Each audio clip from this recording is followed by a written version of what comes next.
Assalamualaikum anak-anak. Apa kabar semuanya? Semoga anak-anak selalu baik-baik saja ya.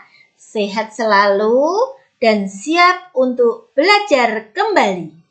Nah, anak-anak, sebelum pembelajaran kita mulai, kita terlebih dahulu berdoa memohon kepada Allah supaya kita mendapatkan ilmu yang bermanfaat. Marilah kita awali dengan membaca basmalah bersama-sama. Bismillahirrahmanirrahim. Nah, anak-anak, pada pembelajaran kali ini kita akan belajar tema 4, yaitu hidup bersih dan sehat. Subtema 3, hidup bersih dan sehat di tempat bermain. Anak-anak, perlu kita ketahui bersama bahwa hidup bersih dan sehat tidak hanya di rumah saja, maupun di sekolah saja. Akan tetapi, kita harus hidup bersih di semua tempat. Kemanapun kita berada, kita harus selalu menjaga kebersihan, termasuk saat kita di tempat bermain. Mengapa kita harus menjaga kebersihan? Supaya kita selalu sehat. Nah, pada pembelajaran ini, sebagaimana yang diajarkan Rasulullah, bahwasanya kita harus senantiasa menjaga supaya menjaga kebersihan, menjaga keindahan, ya. Dalam hadis Rasulullah dikatakan yang artinya sesungguhnya Allah Subhanahu wa Ta'ala itu suci yang menyukai hal-hal yang suci. Dia maha bersih yang menyukai kebersihan. Dia maha mulia yang menyukai kemuliaan. Dia maha indah yang menyukai keindahan. Karena itu bersihkanlah tempat-tempatmu. Hadis riwayat Tirmidzi. Nah, adapun tujuan pembelajaran di tema 4 ini adalah yang pertama, kita akan menemukan arti kosakata tentang kebersihan taman bermain.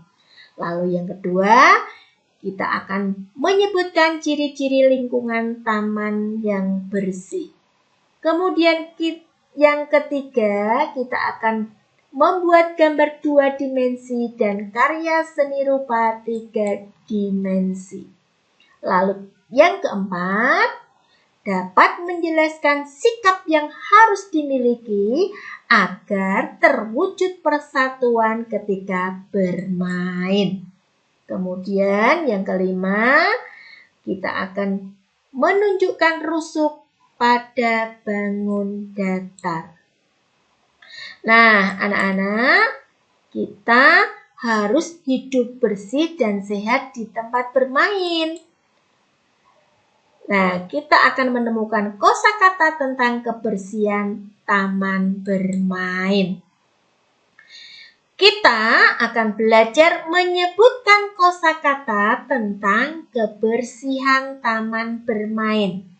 Nah, arti kosakata dapat ditemukan di Kamus Bahasa Indonesia. Nanti anak-anak bisa belajar dengan ayah bunda di rumah ya.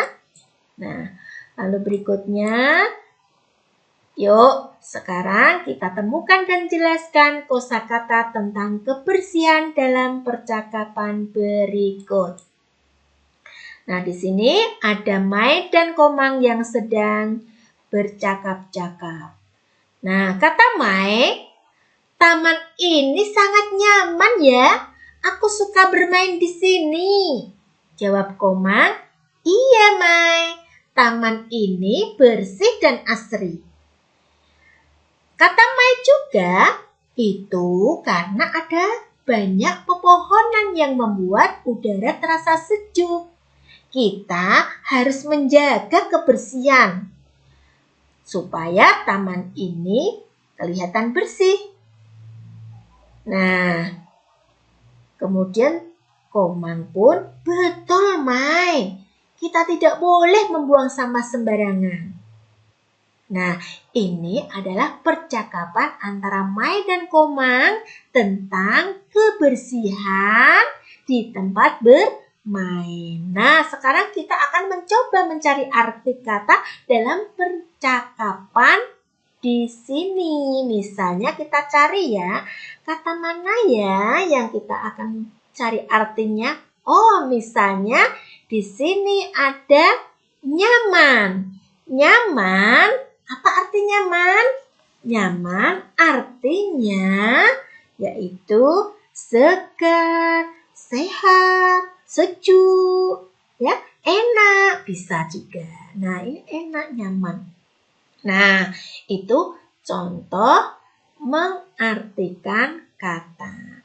Lalu bagaimana kalau di percakapan ini dibuat pertanyaan? Misalnya, bagaimana suasana tempat bermain? Nah, di sini kita cari jawabannya. Suasana tempat bermain bagaimana? Oh, suasana tempat bermain bersih, asri, nyaman. Nah, lalu berikutnya misalnya ada pertanyaan lagi. Apa yang harus dilakukan agar kebersihan terjaga?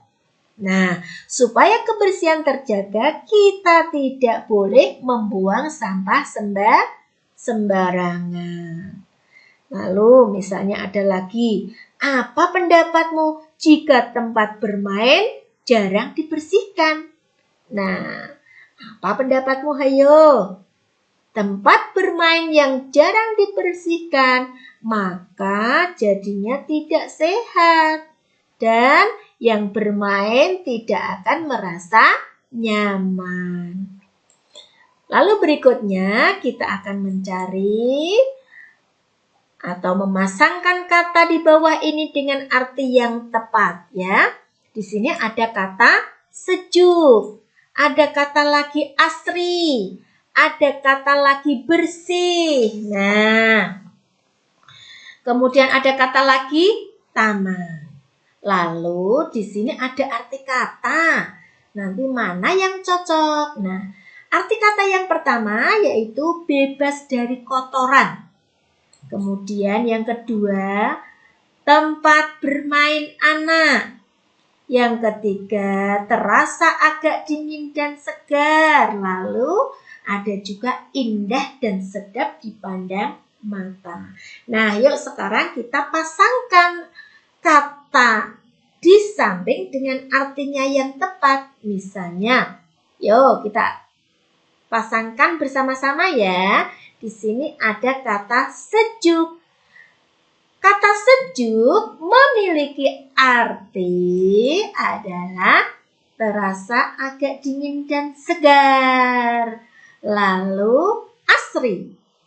Asri memiliki arti indah dan sedap dipandang mata. Kemudian bersih, ya. Bersih memiliki arti bebas dari kotoran. Kemudian berikutnya adalah taman, memiliki arti tempat bermain anak. Nah, ini adalah memasangkan kata dengan artinya. Nanti anak-anak bisa belajar kembali di halaman 136. Lalu berikutnya kita akan belajar karya seni 2 dimensi. Karya seni 2 dimensi adalah karya seni yang memiliki 2 sisi saja, yaitu sisi panjang dan lebar. Contohnya, karya seni 2 dimensi adalah gambar atau lukisan seperti ini. Nah, ini adalah gambar atau lukisan karya seni 2 dimensi. Lalu berikutnya, nah di sini juga ada gambar. Nah, gambar ini, ayo sebutkan alat dan bahan yang digunakan untuk membuat gambar berikut. Apa saja, ya? Nah, alat dan bahan yang digunakan di sini adalah satu, misalnya buku gambar. Nah, buku gambar fungsinya apa? Untuk media gambar. Lalu berikutnya adalah pensil. Fungsinya membuat sketsa. Kemudian misalnya penghapus, untuk membersihkan atau merapikan gambar. Kemudian juga kita menggunakan krayon yang digunakan untuk mewarnai sketsa. Dan masih bisa digunakan alat-alat yang lainnya. Nanti anak-anak bisa melihat di halaman 137. Kemudian nanti bisa diceritakan juga cara membuat gambar tersebut ya. Nah, lalu berikutnya kita akan menghitung ruas garis pada bangun ruang. Bangun ruang juga terdapat ruas garis. Ya. Ruas garis pada bangun ruang disebut juga rusuk. Ya. Nah, perhatikan bangun ruang berikut ya, yang berbentuk kubus di sini. Contohnya seperti ini. Nah, ini adalah bangun ruang yang berbentuk kubus. Lalu berikutnya, coba kita akan menghitung bangun ruang di sini. Berapa ruas garisnya? Yuk kita hitung dan kita amati. Lihat ya, coba anak-anak nanti jika menghitung bangun ruang, kita mulai dengan urut dari bawah terlebih dahulu. Misalnya yang dari garis dari bawah ya, ruas garis dari bawah. Di sini ada AB ya, AB.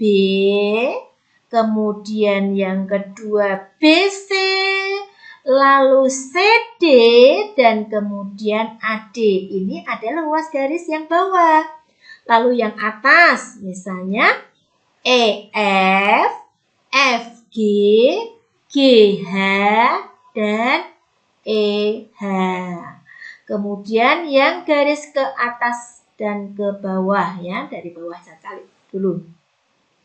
Sini AE, BF, CG dan DH.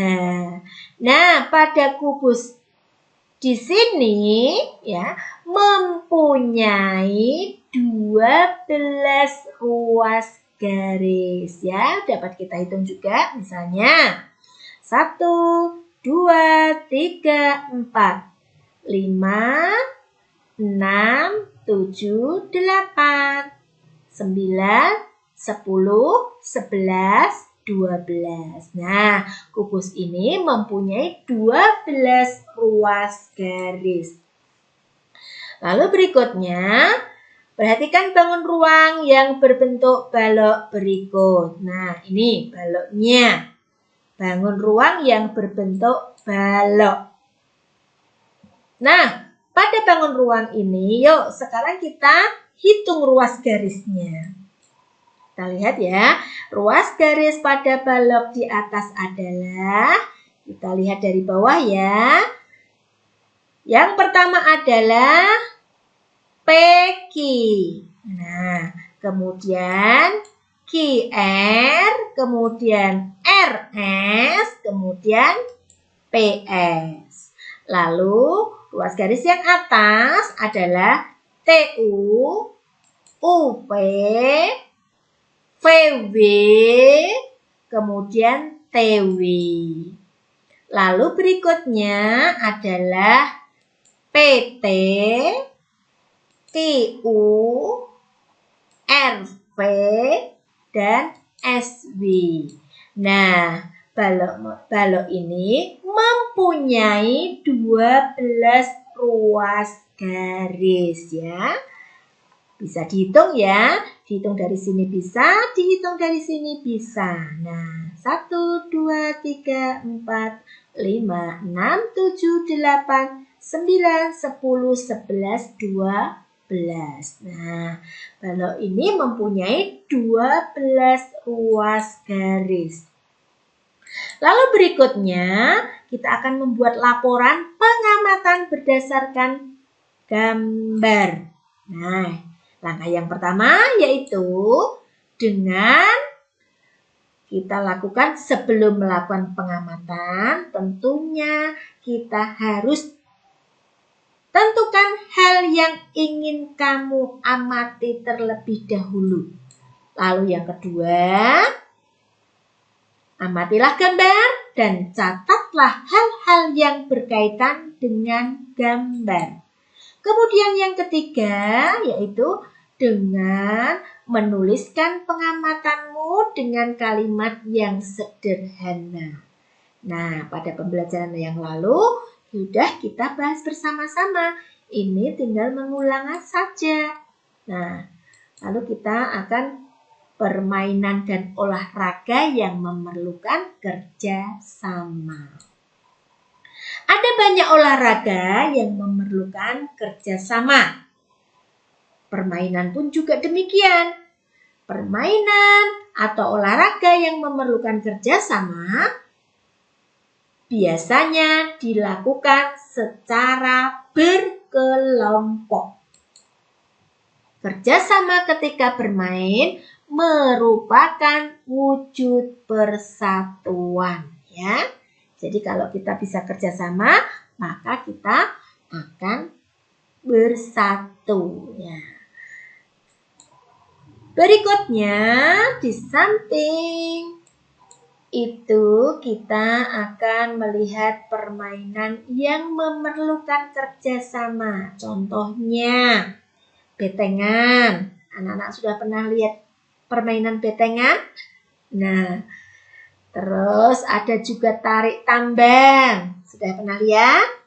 Gobak sodor dan lomba bagia. Nah, itu permainan yang memerlukan kerja sama. Lalu ada juga olahraga yang memerlukan kerjasama. Misalnya sepak bola, bola voli, bola basket itu juga memerlukan kerja sama. Contohnya seperti ini. Nah, ini sedang bermain bola basket. Kalau tidak ada kerjasama, maka kemenangan tidak akan bisa dicapai. Nah, oke. Di samping itu, kita akan mempelajari karya seni rupa 3 dimensi. Karya seni 3 dimensi adalah karya seni yang memiliki 3 sisi, yaitu sisi panjang, lebar, dan tinggi. Karya seni 3 dimensi dapat dilihat dari segala sudut pandang.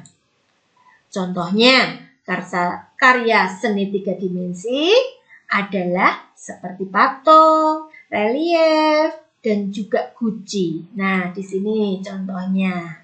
Nah, ini adalah karya seni 3 dimensi. Lalu berikutnya, di sini juga ada karya seni 3 dimensi. Contohnya dalam membuat guci. Guci adalah benda 3 dimensi yang terbuat dari tanah liat seperti ini, ya. Nah, kemudian selain tanah liat, pembuatan guci juga membutuhkan alat dan bahan lainnya. Seperti misalnya media alas, meja putar, atau alat pengukir, ya. Sehingga nanti menghasilkan guci yang indah. Lalu berikutnya, kita akan menunjukkan rusuk pada bangun ruang. Ya, lihat, anak-anak pasti pernah melihat ya makanan seperti ini atau permen seperti ini. Apa itu? Coklat ya? Iya, coklat. Nah, kita lihat ya seperti ini ya. Rusuk pada bangun ruang.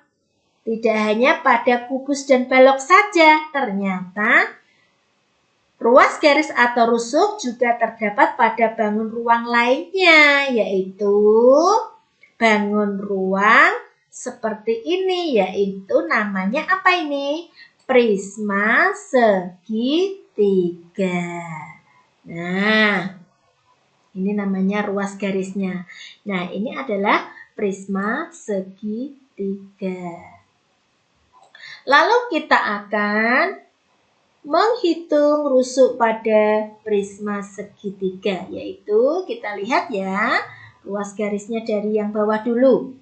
Yang pertama yaitu ini, garis AB, lalu BC, lalu AC. Nah, yang bawah. Kemudian yang atas yaitu DE, lalu EF, dan juga DF. Lalu berikutnya, yang garis ke atas ke bawah, AD, kemudian BE, lalu kemudian CF. Nah, rusuk pada prisma segitiga di sini memiliki 9 rusuk ya. Bisa kita hitung ya bersama-sama. 1, 2, 3, 4, 5, 6, 7, 8, 9. Jadi prisma segitiga mempunyai 9 rusuk. Lalu berikutnya nanti anak-anak bisa melihat di halaman 145. Coba nanti anak-anak menghitung rusuk pada bangun ruang yang ada di halaman 145 supaya anak-anak tidak lupa. Nah, berikutnya kita akan membuat laporan pengamatan tentang lingkungan. Yang pertama, amati gambar dengan seksama. Lalu yang kedua, buatlah pertanyaan sebanyak-banyaknya yang berkaitan dengan gambar. Lalu yang ketiga, pertanyaan-pertanyaan itu dapat kamu cari tahu jawabannya. Kemudian keempat, rangkailah jawaban dan pertanyaan tersebut menjadi sebuah laporan. Ya, jadi kemarin kita juga sudah mempelajarinya. Kita sekarang ini hanya sekedar mengulang saja. Nah, demikian tadi kita lihat ya. Misalnya di sini ada Tony, Mita, dan Made sedang bermain. Nah, kita akan membuat pertanyaan pada gambar ini. Nah, misalnya contoh pertanyaannya. 1. Apa yang terjadi pada gambar? Nah, nanti kalian akan menemukan jawabannya. Kemudian, yang kedua, di mana peristiwa itu terjadi? Lalu, yang ketiga, kapan peristiwa itu terjadi? Kemudian yang keempat, siapa saja tokoh dalam peristiwa pada gambar itu? Nah, kalian amati gambar ini. Lalu kalian akan menemukan jawabannya. Baik, demikian tadi pembelajaran hari ini. Semoga anak-anak bisa memahami. Dan jika anak-anak belum paham, nanti anak-anak bisa membaca kembali di buku Bu Pena. Sebelum pembelajaran kita akhiri, ingat pesan Bu Guru. Rajinlah sholat dan mengaji. Berbakti kepada ayah dan bunda, rajinlah belajar, tetap di rumah, dan jaga kesehatan selalu. Yuk kita akhiri pembelajaran hari ini dengan membaca hamdalah bersama-sama. Alhamdulillahirabbil alamin. Wassalamualaikum warahmatullahi wabarakatuh. Sampai ketemu di pembelajaran berikutnya.